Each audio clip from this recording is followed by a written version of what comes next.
আজকে বানাবো আমি তোমাদের পছন্দের ঘেবার। তার জন্য আমি 2 চামচ ঘি নিয়ে তার মধ্যে একটা বরফের টুকরো দিয়ে ভালো করে হাত দিয়ে সেটাকে ফেটিয়ে ঘিটাকে আমি ক্রিম বানিয়ে নিয়েছি। বরফ জলটাকে আলাদা করে তার মধ্যে দিয়ে দিচ্ছি 250 গ্রাম ময়দা, 1 চামচ বেসন, 1 চামচ হচ্ছে আটা। নিজের ঠান্ডা জল দিয়ে একটা ব্যাটার বানিয়ে নিয়েছি। তারপর আবারও 1 বাটি কাঁচা দুধ দিয়ে তার সঙ্গে মিশিয়ে নিয়েছি। এবারে কড়াইয়ের মধ্যে দিয়ে দিচ্ছি অল্প একটু জল এবং দুধটাকে দিয়ে একটা মালাই বানিয়ে নিচ্ছি। এই বানানোর সাথে সাথে আমি চিনি শিরাটাও বানিয়ে নিচ্ছি। মালাইয়ের মধ্যে খুব অল্প পরিমাণে আমি চিনি দিয়েছি, তোমাদের মন মতো তোমরা দিতে পারো।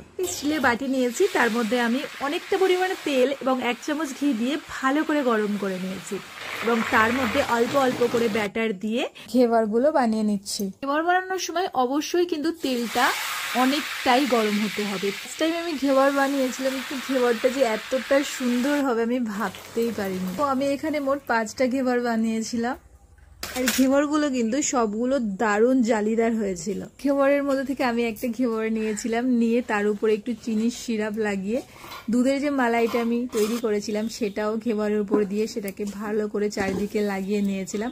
আর একটু সাজানোর জন্য আমি কাজু, পেস্তা, কেশর আর গোলাপের পাপড়ি দিয়ে এটাকে আমি সাজিয়েছিলাম। সত্যি কথা বলতে আমি ফার্স্ট টাইম এটা বানিয়েছিলাম, কিন্তু এটা খেতে অপূর্ব হয়েছিল, তোমরা বিশ্বাস করবে না।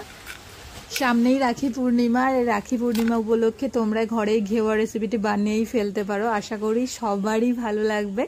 তো আজকে আমাদের ঘেওয়ার রেসিপি তোমাদের কেমন লাগলো অবশ্যই কমেন্ট করে জানিও, আর ভালো লাগলে একটা সাবস্ক্রাইব করে দিও। তো চলো টাটা, দেখা হচ্ছে নেক্সট ভিডিওতে।